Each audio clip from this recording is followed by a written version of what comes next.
네, 챕터 43 사업변동과 근로관계 이전에 대해서 살펴보도록 하겠습니다.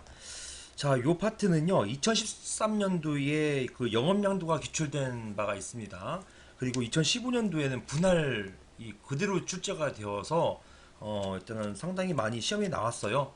그런 게 있고, 다만 이제 요게 그 이제는 이런 문제가 또 반복될지는 좀 의문이고요. 왜냐면 정면으로 출제되었기 때문에 아마 그 쟁점 중에서 작년에 2010년도 10월 12일 날 나왔던 묵시전 영업양도 사례, 요것은요 사실은 뭐 대법원 판결로 인해서 어떻게 뭐 의견을 대법원이 표한 게 아니라 이건 고등법원에서 지금 나왔던 그것을 대법원이 심리불속행 기각으로 끝내버린 사건인데요. 이게 묵시적 영업장도 인정한 요 자체에 대해서 약간 특이하다라고 해가지고 지금 판례 평석이 엄청나게 쏟아져 나오고 있습니다. 그래서 이게 좀 중요해요. 그리고 중노위에서도 이거 굉장히 중시했던 그 사안이거든요. 그래서 아직 대법원 판결이 나오긴 나온 건데 이제 그 주된 어떤 문구나 이런 것들은 다 고등법원 어떤 법리거든요. 그래서 일단 보통 시험에 나오는 거는 대법원에서 어떤 법리를 딱 풀었을 때 그 법리를 쓰라는 문제 나오긴 하는데, 혹시 몰라서 이런 묵시적 영업양도를 인정하는 것에 대한 어떤 고등법원의 판례 법리를 묻는 문제 나왔을 때 그때 당황하지 마시고 쓰시라는 것 때문에 제가 잠깐 언급을 해놨습니다. 이게 이제 지금 학설에서는 굉장히 핫하게 나오고 있는 문제라는 점, 요걸 여러분께 좀 기억하셔야겠습니다. 자, 보시면 자, 사업변동시 근로관계 존속 관련해서 합병, 이건 가볍게 보세요. 합병 같은 경우는 이제 시험 문제 나온 거는 법조문에 있는 거, 법에 있는 것은 잘 안 나와요. 그대로 있으니까. 그리고 해석의 여지도 별로 없으니까. 하지만 법조문에 없는 거에 대해서는 이게 대법원 판례가 해석을 해야 되고 법리를 만들어야 되고 그 만든 법리를 이제 판결에 반영해야 되기 때문에, 따라서 학설이나 학계에서 또는 실무계에서 관심이 대단히 많아요. 이것이 바로 시험에 나올 수 있다는 것입니다. 그래서 합병 같은 경우는 상법에 이미 다 규정되어 있는 바가 있기 때문에 시험에 크게 나오기는 어렵습니다. 다만 합병이라는 게 이런 게 있다. 즉 합병됐을 때 근로관계가 존속되는지, 일단은 이렇게 생각하시면 돼요. 지금 판례는요, 영업 양도이든 합병이든 분할이든 근로관계 존속된다는 것이에요. 이게 왜 문제되느냐? 영업 양도, 합병, 분할. 자, 이건 회사가 쪼개지거나 합해지거나 아니면 팔리는 것, 이걸 규정하고 법이 규정하고 있을 뿐이지 그 내부적인 근로자에 대해서는 어디도 규정되어 있지 않아요. 그러니까 이 경우에 쪼개지고 합치고 팔리는 그 가운데 근로자까지도 전부 인수되는 것이냐, 여기에 대한 해석이 필요하고 판례가 거기에 대한 해석들을 해주고 있는 것이고요. 결론은 대부분 다 똑같습니다. 대동소이합니다. 다 근로관계가 존속된다는 것으로 귀결되는 것입니다. 다만 그 존속되는 그 과정, 이제 학설의 논의가 좀 이제 있습니다. 어떻게 이제 존속되는 것이냐, 근로자는 종전 회사에 남고자 할 수 있는 것이냐, 뭐 등등 이런 것에 대한 학설상 논의가 있으니 그 부분을 이제 약수령으로 이제 쓰기도 했었어야 되거든요. 그런 것들 여러분께서 눈여겨 보시고 간단하게 터치하고 넘어가시면 되겠습니다. 시험에 나올 부분은 웬만큼 다 나왔어요. 학설. 자, 합병의 효과로서 근로관계 승계 인정, 당연히 인정하고 있어요. 자, 판례 마찬가지로 승계 긍정한다. 자, 분할은요, 회사가 나뉘는 겁니다. 회사가 너무 비대해지고 그러다 보니까 회사가 이제 너무 이제 뭐 관료화되고 회사가 이제 그 수익성 떨어지고 그렇기 때문에 가볍게 만들어서 잘 하도록, 조직이 커지면은 둔화되잖아요. 움직임이 잘라가지고 재생적으로 잘 크게 만들기 위해서 분할하는 경우가 많습니다. 이런 분할할 때 근로관계가 어떻게 되는 것이냐. 자, 분할은 어떤 합병처럼 회사가 먹히는 것도 아니요, 또 팔리는 것도 아니기 때문에 나뉘는 거거든요. 그러면 근로자는 강제로 나뉘어야 되는 거예요? 분할되는 회사로 가야 되는 거예요? 아니면 잔류할 수 없는 거예요? 여기에 대해서 해석의 여지가 있기 때문에 보시는 것처럼 학설과 판례가 나뉘게 되는 것입니다. 이 분할 관련된 것은 이제 요걸 그 2015년도 1월인가 그때 이제 박수근 교수님이 이 법률신문에 요게 평석을 올리셨고 요걸 이제 반영해가지고 서버에 넣었는데 그게 약수령으로 그냥 나와버렸습니다. 그래서 이거 서버에 있는 내용만 그냥 다 쓰신 분들 그냥 바로 합격하셨어요. 이렇게 합격자의 이야기입니다. 이제 본인들 이걸 답안을 쓰면서 제가 생각이 났다느니 이런 것들 이런 말씀도 하시더라고요. 아무튼 이 분할이 시험에 정면으로 한번 출제됐어요. 그래서 다시 나오기는 어렵지만 한번 간단하게 보시면 되겠습니다. 자, 학설 분할 문제점은 이거예요. 회사가 분할될 때 근로관계가 당연히 승계되는 것이냐? 여기에 대해서 교내는요. 일설 회사 분할로 사업이 이전되는 경우에 근로자의 동의를 통해서 고용관계가 승계된다는 견해이다. 분할은 방금 전 말씀드린 것처럼 회사가 없어지는 게 아니에요. 원래 있던 회사가 있고 팀이 나눠져 마치 팀 나누듯이 회사가 나눠져 가는 거예요. 이때 근로자의 의사와 상관없이 근로자는 무조건 갈라지는 다른 회사로 보내야 되는 것이냐? 그것이 아니라 근로자의 동의가 필요하다는 것입니다. 이것은 근로자 보호의 장점은 있습니다. 다만 특정 근로자의 동의에 의해서만 기업 분할이 좌우되는 이런 문제가 있습니다. 이설은 고용 승계 일단 인정합니다. 즉 근로자가 분할된 회사로 넘어간다는 거예요. 하지만 이를 원하지 않는 자는 거부권 행사에서 존속할 수 있게 만들어주자, 이런 견해가 이설입니다. 3설은요. 고용 승계 일단 인정하되 경영상 해고를 피하기 위한 탈법 행위로 판단되는 등의 특별한 사정이 있으면 그때 이런 경우 예외적으로 일단 원칙 고용은 승계되는 것이지만 이런 분할이 어떤 탈법 행위를 목적으로 한 분할일 경우에 그때는 승계에 원하지 않는 근로자의 거부권 인정하는 견해. 이설보다 훨씬 더 거부권 인정되는 경우가 줄겠죠.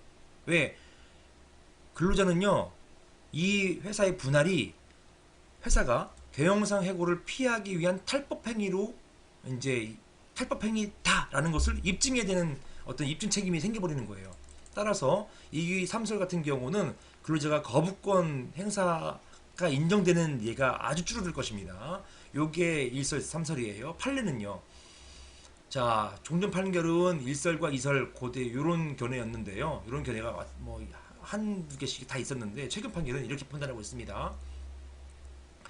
둘 이상의 사업을 영위하던 회사의 분할에 따라서 일부 사업 부분이 신설회사에 승계되는 경우에 분할하는 회사가 분할계획서에 대한 주주총회의 승인을 얻기 전에 미리 노동조합과 근로자들에게 회사 분할의 배경, 목적, 시기, 승계되는 근로관계 범위와 내용, 신설회사의 개요, 업무 내용 등을 설명하고 이해와 협력을 구하는 절차를 거쳤다면 그 승계되는 사업에 관한 근로관계는 해당 근로자의 동의를 받지 못한 경우를 하더라도 신설회사에 승계되는 것이 원칙이다. 일단 기본적 승계, 고용 승계 인정되는 게 원칙이에요. 그러니까 2설하고 3설하고 같이 이제 요거하고 연결이 되겠죠.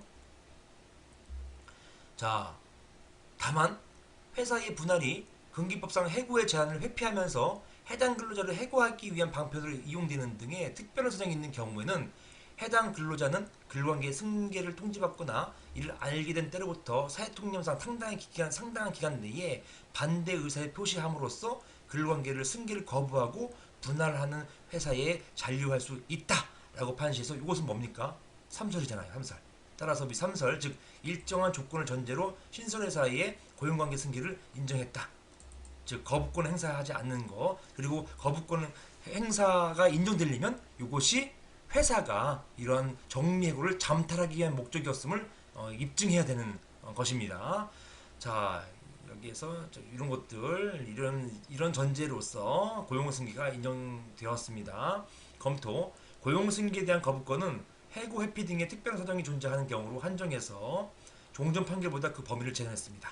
이게 비판받는 부분이죠. 박수훈 교수님이 비판을 하셨어요. 만약 이러한 특별한 사정이 존재에 대해서 근로자가 입증하여야 한다면 거부권이 인정되는 경우는 매우 드물 것이다. 따라서 대상 판결로 회사 분할은 활성화될 수는 있겠지만 근로자 보호에는 소홀한 판결로 평가된다. 여기까지 딱 쓰시면은 대박이었습니다. 이거 쓰시면 이때 분할 나올 줄 전혀 몰라셨다고 하시는데 이거 쓰신 분들 이제 잘 쓰셨을 거예요. 박수훈 교수님이 당시 한국노동법학회 그 회장이셨기 때문에 여기서 이제 노동판례 백성도 만들고 그랬잖아요. 그래서 이런 약간 좀 시니어급 이제 교수님들이 내시는 평석 이런 것들은 눈여겨봐야 돼요. 그러면 본인이 출제한 건 아니라 하더라도 그 지자들이 많지 않습니까? 선생님께서 관심 있어 하는 부분에 대해서 지자들 출제하는 지자들이 지자들 교수님이 그런 쟁점 가지고서 이제 문제를 내신다는 말이에요. 그렇게 그래서 눈여겨볼 필요가 있고요. 여러분이 눈여겨보기보다는 제가 눈여겨보았다가 적절하게 소개를 하겠습니다. 자, 그 다음에 사업 양도시. 이게 이제 영업 양도예요. 근로관계 승계이고 전통적인 이야기입니다. 이런 것들. 이런 것들에 대해서는 이제 시험에 한번 정문으로 출제된 바가 있다. 자, 사업 양도는 사업의 전부 또는 일부를 유기적 일체로서, 이 유기적 일체라는 표현을 잘 보세요. 이게 이렇게 아주 전형적인 문구입니다. 그냥 유기적이라는 얘기는 딱 떨어지지 않, 독립적인 거에 반대예요. 딱 뭉쳐져서 뭐가 뭉쳐진단 말이에요? 그 외형, 회사의 어떤 집길이나 이런 어떤 재산과 이건 물적 재산이잖아요. 그 다음에 인적 재산, 근로자가 하나의 일체로서 넘어가는 것, 이것을 이제 사업 양도, 영업 양도를 하는 것입니다. 법적 성질은 법률 행위에 따라 가지고 양도니까 법률 행위잖아요. 특정 사업 또는 사업 부분을 양도 양수하는 것이기 때문에 권리 의무의 특정 승계이다. 이때 근로관계가 자동 승계하는지 여부, 사업 양도가 이루어지는 경우 근로관계도 자동적 승계되는지 또는 양도 당사자 간의 특약이 필요한 것인지 여부가 문제된다라는 것입니다. 아까 근데 이게요, 그 정의에서 이미 나와 있어요. 유기적으로 뭉쳐가지고 넘어가기 때문에 뭡니까? 기본적으로는 이제 원칙적으로 승계된다는 얘기예요. 이게 자동 승계설은 사업 양도가 있으면 종래 근로관계는 그 전체가 포괄적으로 당연히 양수인에게 이전한다. 양수인 동의는 불효한다. 양수인 이제 승계받는 회사를 말하는 것입니다. 근로자가 아니에요. 양수인 동의가 불효하다라는 것이고요.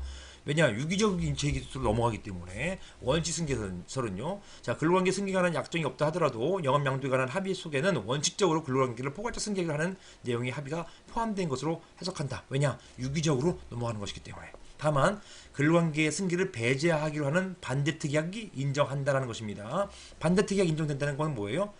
즉 해고한다는 얘기예요. 이 경우는 전 회사가 해고하는 것이 되겠습니다. 단 이 경우 금기법 231항에 정당한 이유가 있어야 한다는 것입니다. 해고이기 때문에 정당한 이유가 있어야 된다는 것입니다.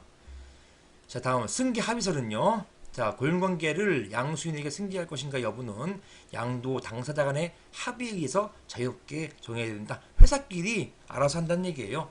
근로자가 이전되든 말든 이거는 알아서 회사끼리 알아서 한다, 이런 얘기인 것입니다. 이 승계 합의설은 근로자와 사용자의 합의가 아니에요. 고용 양수도 당사자 간의 합의를 말하는 것입니다.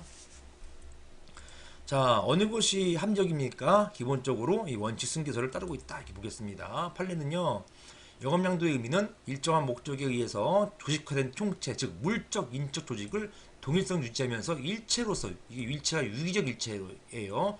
유기적 일체로서 이전하는 것을 말하는 것이고, 영업양도 당사자 사이에 명시적, 무시적 이제 계약이 있어야 된다. 보통 묵시적 계약을 많이 인정하죠. 자, 원칙 승계의 배제 특약. 영업이 양도되면 반대 특약이 없는 한, 요거 때문에 이제 판례는 원칙 승계설 따르고 있다, 이렇게 보는 것입니다. 반대 특약이 없는 한 양도인과 근로자 간의 근로관계도 원칙적으로 양수인에게 포괄적으로 승계된다. 자, 이렇게 보고 있고요. 나아가 판례는 영업양도 당사자 사이에, 영업양도 당사자이기 때문에 회사끼리예요. 근로관계의 일부를 승계의 대상에서 제외하기로 하는 특약이 있는 경우에 그에 따라 근로관계는 그 승계가 이루어지지 않을 수 있다. 이러한 특약은 실질적으로 해고나 다름이 없다. 따라서 금기법 소정에 정당한 이유가 있어야지 유효하다라고 보았습니다. 양수 받는 회사가 나 이 근로자는 양수 받지 않을 거야 라고 하면은 그거는 바로 해고이기 때문에 해고로 직결된단 말입니다. 따라서 왜냐, 양수 받으면은 종종 회사는 없어지잖아요. 따라서 이런 경우에는 정당한 이유가 있어야 된다. 정당한 이유가 없을 경우에는 그냥 승계되는 거예요. 받아줘야 되는 것입니다. 이게 원칙인데 그 실무에서 보니까 대부분 양수하는 회사에서 걸러요. 어떤 근로자는 말썽이 좀 있는 근로자라서 그냥 근로관계 종료시켜 버립니다. 그리고 특별하게 여기에 이유도 안 달아요. 그래서 실무하고 조금 다른 부분이 있습니다.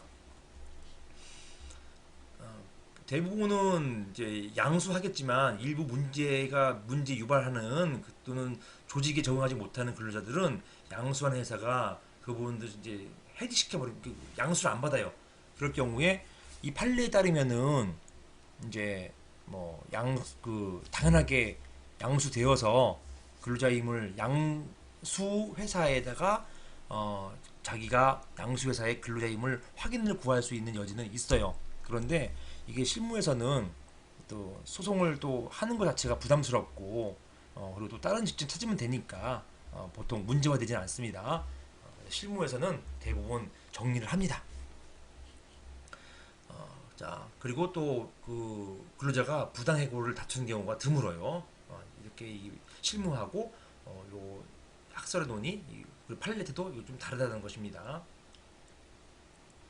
사업의 일부 양도. 자, 근로관계 승계의 효과가 발생하는 사업의 일부 양도가 있다고 하기 위해서는 적어도 양도되는 사업의 물적, 인적 구성이 일정한 사업 목적을 양도 전후 일관성 있게 수행할 수 있는, 자, 기능적 일체성 또는 유기적 일체성, 똑같은 얘기입니다. 유기적 또는 기능적 일체성을 유지할 수 있어야 한다. 즉 사업이 일부이든 전부든 양도되려면 유기적 일체가 넘어와서 종전 회사의 영업이 그대로 유지될 수 있어야 한다. 이걸 얘기하는 것이에요. 자, 사업 양도와 경영상 이유에 의한 해고. 사업 양도 또는 합병 시에 긴박한 경영상의 필요에 의한 해고 요건은 경영 악화를 방지하기 위한 것으로 해결될 수 있습니다. 해석될 수 있습니다. 다만 금기법 24조 1항 2문의 사업의 양도, 인수, 합병에 따라서, 자, 해고는 진정으로 경영 악화를 방지하기 위한 목적으로 이루어져야 되는 것이고, 이런 해고권자는 해고 회피의 노력을 해야 되는 것이고, 합리적이고 공정한 해고 기준을 정하고 이에 따라 대상자를 정해야 되는 것이고, 근로자 대표와의 협의를 거쳐야 하는 것입니다.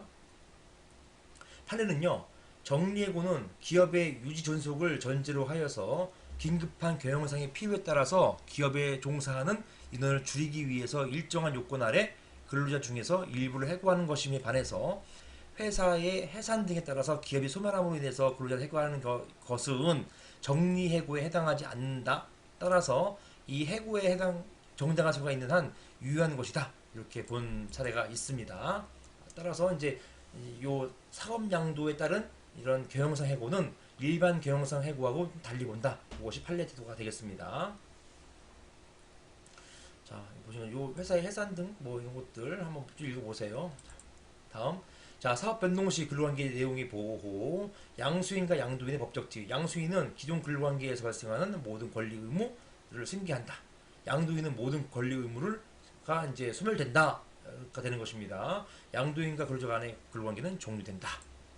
따라서 양수 회사가 그 근로자를 인수하지 않으면 그냥 종료가 되는 것인데, 그것은 해고로 본다는 얘기예요. 해고로 본다. 판례가. 자, 이게 왜냐면은 회사가 이렇게 양수되는 거에 대해서 회사가 일방적으로 정한 거잖아요.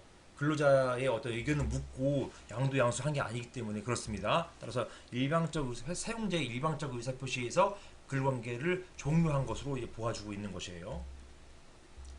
다음, 사업 변동 시 단체 협약의 존속과 효력.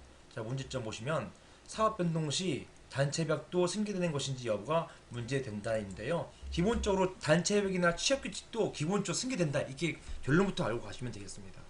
왜냐하면 뭐 이게 합병되는 회사라고 해가지고 기존의 종전회사, 유리했던 종전회사의 단체 협약이 사라진다라고 보지는 않습니다. 왜냐면 근로관계가 저하되면 안 되거든요. 따라서 유리했던 취업규칙이나 단체 협약은 그대로 변경되는 회사에 다 가지고 갑니다.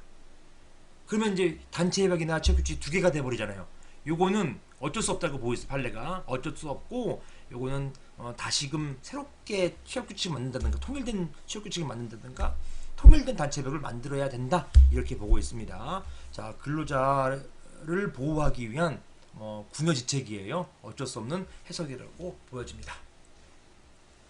자, 합병, 단체 협약 효력 그냥 인정된다는 것이고요. 사업 양도의 경우, 자, 합병 경우 같이 승계 긍정하는 견해가 있고요. 단체 협약 인수에 관한 합의를 기초로 승계된다는 견해, 즉 합의가 없으면 승계 안 된다는 견해고요. 자, 별도의가 없는 한 승계된다는 견해, 기업 단위 단체 협약의 한계성에 따라서 승계되지 않는다는 견해, 승계되지 않는다는 견해, 여기 대립되는 것이지만 판례는요. 복수회사가 합병된다 하더라도 피합병회사와 그 근로자 사이의 집단적 근로관계나 근로조건 등은 합병회사와 합병 후 전체 근로자들을 대표하는 노동조합과 사이에 단체협약의 체결 등을 통해서 합병 후 근로자들의 근로관계 내용을 단일화하기로 변경 조정하는 새로운 합의가 있을 때까지는, 즉 새로운 통일된 단협 규정이 있을 때까지는이에요. 그때까지는 어떻게 된다? 그대로 승계된다. 무엇이요? 피합병 회사의 근로자들과 합병 회사 사이에 그대로 승계된다. 종전의 어떤 단체 협약이 그대로 승계된다는 것입니다. 합병 회사의 노동조합이 유니온샵 조직 형태를 취하고 있었다 하더라도 피합병 회사의 근로자들까지 아우른 노동조합과 합병 회사 사이에 새로운 합의나 단체 협약이 있을 때까지는 피합병 회사의 근로자들이自動적으로 합병 회사의 노동조합의 조합원으로 되는 것은 아니다. 피합병 회사가 뭐예요? 합병되는 회사잖아요. 즉 A가 B 회사에 합병됐다 할 때 합병되는 회사는 피합병 회사라고 피합병 회사라고 하는 것입니다. 우리가 일본에게 합병됐잖아요. 한일 합병 때 합병됐기 때문에 우리나라 조선은 피합병 된 것입니다. 이렇게 피합병 회사의 근로자들이 자동적으로 합병 회사의 노동조합 조합원으로 되는 것은 아니다. 자동적으로 조합원 되는 것, 이건 무엇입니까? 유니온샵이라는 것이에요. 자, 그 회사에 유니온샵이 있기 때문에 기본적으로 근로기가 체결하는 동시에 노조원으로 되는 것인데요. 노조 가입되는 것인데 유니온샵에 의해서 요거는 합병됐단 말이야. 합병됐다고 해가지고 곧바로 유니온샵의 규정에 적용받는 것은 아니고, 따라서 합병 회사의 그 노조원으로 자동 가입되는 것도 아니다. 이게 판례 태도가 되겠습니다. 결론이 그거예요. 종전의 단협 또는 유리한 취업 규칙 다 가지고 온다는 것입니다. 검토. 합병으로 인해서 새로운 단협이 체결되기 전까지는 합병 전 근로자들에 대해서 적용되던 단협이 합병 이후에도 그대로 적용된다고 보는 것이 근로자의 이익에 더 부합하다고 볼 것이다. 이러한 법리는 사업의 양도, 기업의 분할 등 사업변동 단체 협약에 관한 논리에 동일하게 적용된다. 이게 결론이 그것입니다. 즉 이렇게 그대로 이어진다는 것은 기업의 분할이나 사업 양도, 합병 다 똑같다는 이런 이야기입니다. 자, 그 다음에 사업 변동 시 취업 규칙, 이건 취업 규칙이잖아요. 아까 조금 전에는 단협이었다. 이건 취업 규칙입니다. 이런 취업 규칙이 존속되는지 그게 문제되는 것인데, 결론이 무엇이었습니까? 존속된다라는 것이었어요. 자, 문제점 보시면 사업 변동 시 취업 규칙도 승계되는 것인지 여부가 문제된다. 학설은요, 계약설. 자, 우리 결론은 알죠? 판례는 다 승계된다는 것이에요. 학설, 계약설. 취업 규칙의 계약적 성질에 따라서 사업 변동에 의해서 근로관계가 승계되는 한 취업 규칙의 내용도 양수인에게 이전된다라는 것입니다. 특히 근로조건 관련된 부분이죠. 규범서는요, 법규범으로서의 취업 규칙과 근로관계는 별개의 객체이기 때문에 사업 양도 시에 취업 규칙은 승계 대상이 될 수 없다. 자, 종전에 있는 법이 합병됐다고 해서 조선이 일본에 합병됐잖아요. 조선의 법을 그대로 적용하는 것이냐? 안 된다. 이런 취지의 이야기예요. 자, 판례는 취업규칙이 법규범의 성질을 가지는 것으로 이해하고 있으면서도 그러나 구체적 근거를 제시하지 않으면서 취업규칙의 승계를 전제로 한다는 것이에요. 즉 취업규칙의 승계 인정하는 것입니다. 즉 승계 전에 취업규칙에서 정한 퇴직금 규정보다 인수회사, 합병회사죠. 인수회사의 취업규칙이 불리한 경우에 금기법 제94조 1항 취업규칙 분리 변경 시 집단적 방식의 동의를 얻도록 하고 있는 규정이 적용된다고 하거나, 회사의 합병 후에 근로관계를 단일화를 위한 새로운 합의가 없는 한 퇴직금에 관한 종전 취업규칙 규정 내용이 승계된다. 이렇게 보고 있는 것입니다. 즉 승계된다. 이것이 판례다. 이거 기억해 두시면 되겠습니다. 자, 다음 사업 변동 시 노동조합의 지위. 합병 및 사업 양도의 경우 보시는 것처럼 노동조합의 규약 중에 조직 대상에 대한 내용을 정비해서 기업 변동으로 인해서 승계되는 근로자까지 조직 대상으로 포함시켜야만 조합원의 상실 없이 기존 노조의 조합원을 유지할 수 있고, 그렇지 않은 경우 피합병 기업만을 조직 대상으로 한 노동조합은 조합원 전부가 없어지는 것이 되어서 청산 과정에 들어가게 될 것이다. 즉 무엇입니까? 종전에 있던 노조는 이제 없어지게 되는 것이에요. 왜냐? 노조 가입 이제 신고서 할 때 그 회사 다 쓰잖아요. 근데 회사가 없어지면은 거기 있는 노조까지도 사라지게 된다는 것입니다. 자, 그 다음에 자, 그리고 자, 다만 이제 이런 건 있죠. 그 기존 노동조합 조합원 자체의 어떤 조합원 지위는 뭐 있다 하지만 그럼에도 불구하고 노동조합 자체가 이제 이전 딱 거기까지 이전되는 거 아니에요. 새로운 회사에서 새로운 노조를 다시 결성해야 되는 것입니다. 다만 조합원들은 그대로 뭐 조직체를 유지하면서 있을 수는 있겠죠. 하지만 종전 회사에 있던 노조가 그대로 따라온다. 이건 아니라는 얘기예요. 자, 분할로 인해서 승계된 근로자는 분할기업 노동조합의 조합원 자격이 상실된다고 할 것이다. 자, 다만 분할기업의 노동조합이 분할로 인해서 승계된 근로자를 조직 대상으로 하기 위해서는 규약 변경하는 경우, 규약을 변경해서 자, 뭐 노조원 뭐 기존 종전에 있던 노조원들을 여기 신노조원의 노조원을 본다 이렇게 할 수는 있는 것이죠. 규약을 변경하는 경우에는 분할기업 조합원으로서 자격이 유지된다고 할 것이다. 이건 뭐 규약이 있으니까 그렇다는 것입니다. 아무튼 원칙적으로는 무엇이냐? 원칙은 모두 종전 노조는 소멸된다, 청산된다가 되는 것입니다. 너무너무 당연한 이야기예요. 그 노조가 생성되려면 신고해야 되는데 그 신고의 사업장이 어디냐? 사업장이 지금 사라진 상태잖아요. 따라서 노조 설립 신고 요건 사라질 것이고 노조가 안 된다는 것이에요. 노조가 안 되기 때문에 더 이상 노조 주장할 수 없다는 것입니다. 다만 합병 회사나 그런 분할되는 회사에서 규약으로서 종전 노조 인정하겠다라고 하는 것은 그 규약에 따라서 인정되는 것이다. 이렇게 볼 수 있게 되는 것입니다. 특별히 어려운 내용은 아니에요. 자, 근로관계 포괄승계 효과가 무엇이냐? 문제점. 근로관계의 포괄승계 후에 쇠 퇴직금제도가 기존 근로자에게 분리해서 그들에게 종전 퇴직금 규정을 적용하게 된 경우 하나의 사업장 내에서 차등 있는 퇴직금 제도 설정한 것인지 여부, 이거 원래 금지되고 있거든요. 차별금지 원칙에 따라서 금지되고 있거든요. 그래서 여러분들 써 있을 거 아닙니까? 그 옆에 페이지 154페이지 써 있잖아요.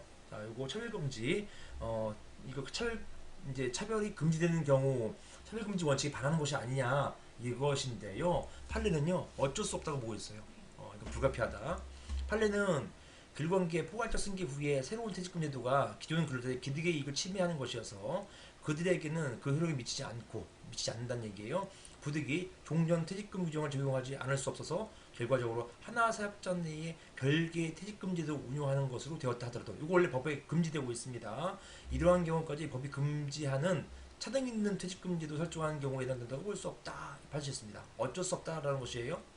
자, 검토 보시는 것처럼 영업양도나 기업 합병 등에 의해서 근로계약 관계가 포괄적으로 승계된 경우에 근로자의 종전 근로계약상 지위도 그대로 승계되는 것이기 때문에 논리상 승계 후의 퇴직금 규정이 승계 전의 퇴직금 규정보다 근로자에게 불리하다면 금기법에 따라서 당해 근로자 집단의 집단적 의사결정 방법에 의한 동의 없이는 승계 후의 퇴직금 규정을 적용할 수 없는 것으로 볼 것이고, 이러한 경우까지 하나의 사업 내에서 차등 있는 퇴직금 제도 설정을 금하고 있는 관련법, 근로자 퇴직급여 보장법, 근태법이죠. 여기에 반해서 차등 있는 퇴직금 제도 설정한 것을 보기는 어렵다. 이것입니다. 이런 것들 이건 어쩔 수 없다. 이렇게 본다는 취지예요. 자, 영업양도와 근로관계 승계. 자, 뭐 제형적인 이제 쟁점입니다. 문제점. 영업양도의 의미와 영업양도의 경우에 근로관계 승계 여부, 그 다음에 영업의 동일성 여부, 판단 기준이 무엇인지 문제된다. 자, 그 다음에 영업양도 당사자 사이에 근로관계의 일부를 승계 대상에서 제외하려는 특약, 뭐 효력이 있느냐? 이거 묻는 것이고요. 그 다음에 근로자가 영업 양수 기업의 승계 취업이 확정되기 전에 양수 기업에 대한 취업 희망의 의사표시를 철회할 수 있는지 여부. 자, 이거는 나 영업 양수된 회사에서 회사로 가지 않겠습니다. 이런 의사표시 할 수 있는지 이렇게 그것이 문제된다. 판례는요. 첫 번째, 우리 영업양도의 의미 관련돼서 영업양도를 하는 것은 일정한 영업 목적에 의해서 조직화된 업체, 즉 인적 물적 조직을 그 동일성 유지하면서 일체로서, 이게 유기적 일체라고 했죠. 유기적 일체로서 이전하는 것으로서 영업의 일부만 양도도 가능하고, 이러한 영업 양도가 이루어진 경우에는 원칙적으로 해당 근로자의 근로관계가 양수하는 기업에 포괄적 쓰게 되는 것이다. 따라서 영업재산의 전부를 양수해서도 그 조직을 해체하여 양수했다면 영업양도는 되지 않는 반면에, 그 일부 유보한 채 영업시설 양도에서도 그 양도한 부분만으로 종전 종래 조직이 유지되어 있다고 볼 경우에는 영업양도라고 볼 것이다 라는 것입니다. 자, 뭐 조직을 해체해서 양도했다고 한다면 이미 뭐 이어질 그 조직 해체했다는 게 뭐예요? 다 직원들 정리했다는 얘기예요. 정리해서 양도했으면 그건 남아있는 건 인적 양도는 없고 물적 양도만 있게 되는 것이죠. 이런 것들. 판례는 자, 나항 관련해서 영업양도 당사자가 이에 근로관계 일부 승계 대상을 제외하기로 한 특약 인정되는지, 영업이 양도되면 반대 특약이 없는 한 양도인과 근로자 사이의 근로관계는 원칙적 승계, 어떻게 승계? 포괄적 승계된다.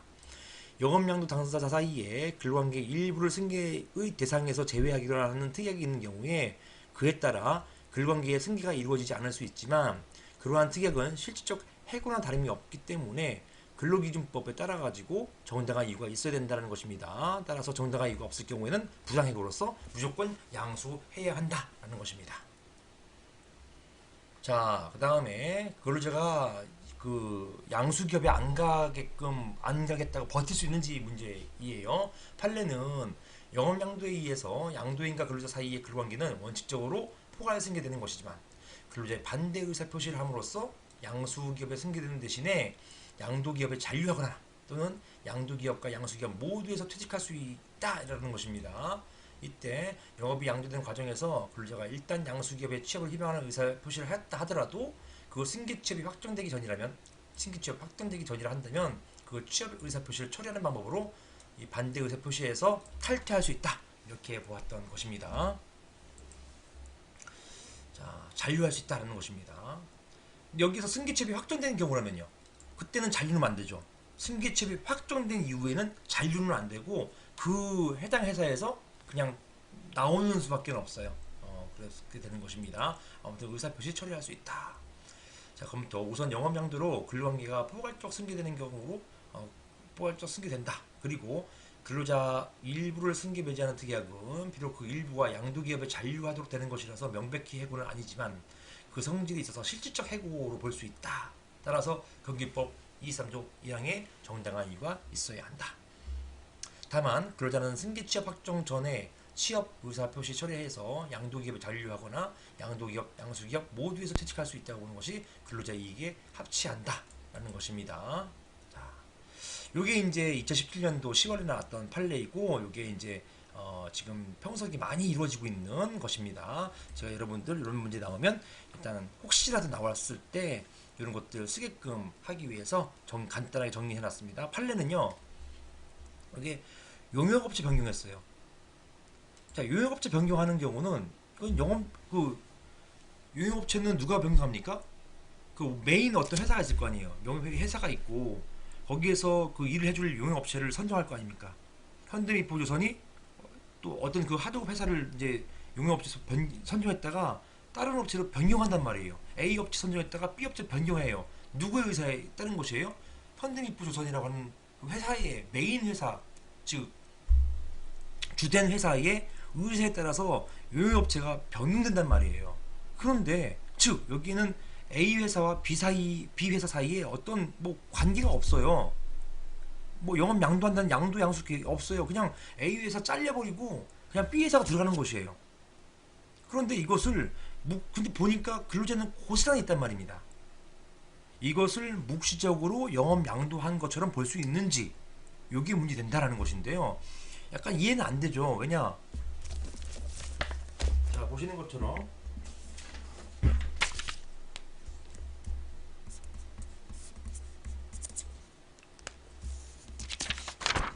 자, 영업양도는 A 회사에서 B 회사하고 매매계약 체결하는 거예요. 매매계약.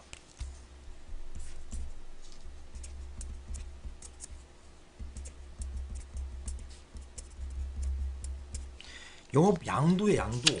양도는 매매랑 비슷합니다. 비슷한 개념이에요. 즉 양도 양수 계약을 체결하는 것이에요. A하고 B 회사. 그런데요.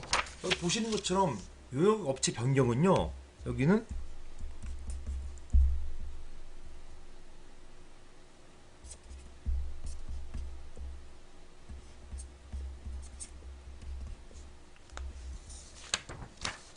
H회사가 A 회사에게 용역을 주었다가 요거 용역 계약을 해지합니다.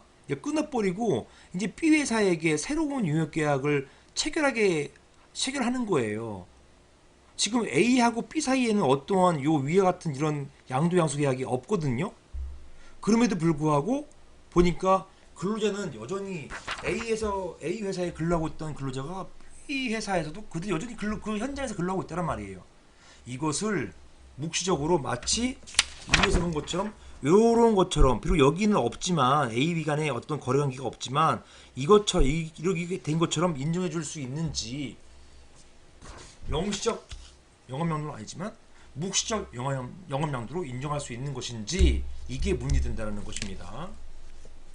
여기에 대해서 자, 유형업체가 변경되는 경우 신유형업체가 구유형업체에 고용되어 있었던 근로자들 중 자진퇴사자, 정년퇴직자를 제외하고 그대로 고용하는 관행이 있었던 점. 자, 이 관행, 이건 노동관행인데요. 판례가 정면으로 노동관행 인정합니다. 이렇게. 그리고 구유형업체 운영자는 원고에게 근로자 명부를 교부했고 참가인을 포함한 근로자들은 원고를 위해서 이 사건 용역 업무를 그대로 수행한 점. 이건 뭐예요? 구유형업체가 원고, 이거는 신유형업체입니다. 아까 구형업체 A 회사가 B 회사에게 근로자 명부를 교부했다. 이 장면이 바로 이제 명시적으로 영업양도는 아니지만 묵시적 영업양도는 인정했다는 것이에요. 내가 데리고 있던 근로자 이 사람들이 있는데 자네 그 B 회사 한번 봐봐, 이렇게 본 거거든요. 영업양도가 아니라면 이걸 왜 줬겠냐는 것이에요. 자, 그리고 참가인을 포함한 근로자들은 원고를 위해서 이 사건 용역 업무를 그대로 수행한 점. 그리고 입찰자들은 종전 사업체의 인적 물적 조직을 그 동일성 유지하면서 그걸 일체로 이전받는 것을 전제로 입찰에 참여했다는 점 등에 비추어서 묵시적 영업양도를 인정할 수 있다라고 판시했습니다. 여기에 대해서 이제 판례는, 그 학설은 보니까 지금까지 나오는 평석들 보니까 좀 비판적인 괴들이 많아요. 이렇게 양도 양수가 명시적이지 않음에도 불구하고 이렇게 묵시적인 것을 인정해 주는 것이 가능한 것이냐. 게다가 여기에 보면은 관행까지도 인정해 주면서까지, 이것 때문에 영업양도 양수 계약을 인정하는 판례 태도에 대해서 약간 비판적 시각이 지금 아직까지는 더 많은 것 같습니다. 비록 지금이 이제 이 판례가 나온 지 뭐 한 석 달 정도밖에 뭐 안 되어 가지고 아직 평석이 많이 나오지는 않지만, 일단은 지금까지 나온 판례들 보면 비판적 시각들이 있는 것 아닌가 싶습니다. 자, 여기까지 보겠습니다.